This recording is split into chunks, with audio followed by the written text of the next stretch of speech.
Hey y'all, Jesse Williams here with the Southern Backwoods Oracle. Time for the weekly card reading. It is still hot out here. I guess we are in summertime. Anyway, let's do this card reading though so we can see what this week is going to hold. All right, y'all. So, the energy that we should be tapping into, the path that we should be walking this week, the card of the week is the Fields Reversed. Let's get a little close up of that field card. Looks like big open field with a fence on the horizon with some sun shining down. So the story behind this card, reason why I have a field card in the deck, dude, fields were so important to me as a kid. Growing up in the backwoods on a farm, the fields, that's where I spent like, I don't know, 40% of my time. I don't know. I was also in the woods a lot.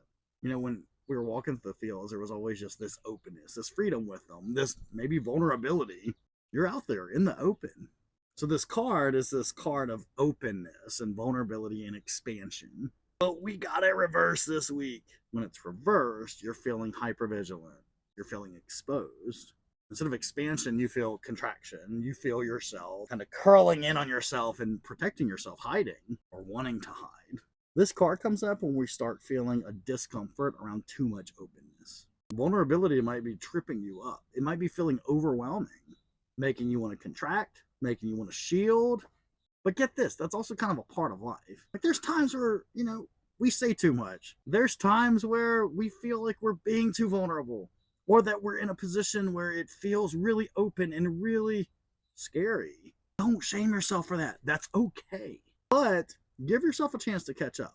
If you feel like you need to retreat for a little bit, you can retreat, but don't avoid. There's a difference between retreating so that you can ground for a bit, you can recenter yourself, not so that you can avoid, so that you cannot face, or so that you can never be vulnerable, never be open. We don't want that. But this week, if you feel a little bit of pressure of the openness, if you feel a bit of overwhelm from vulnerability, give yourself a breather. Let yourself retreat for a bit. Retreat, go within yourself, recenter, re-anchor. And then when you're recentered, when you're regrounded, well, the field won't seem so vast anymore. When your spirit is ready for vulnerability and expansion, you'll get back to it. But give yourself a breather. That's your challenge for this week. Anyway, that's all I got for y'all. I hope you have a great week, and I'll see you next time.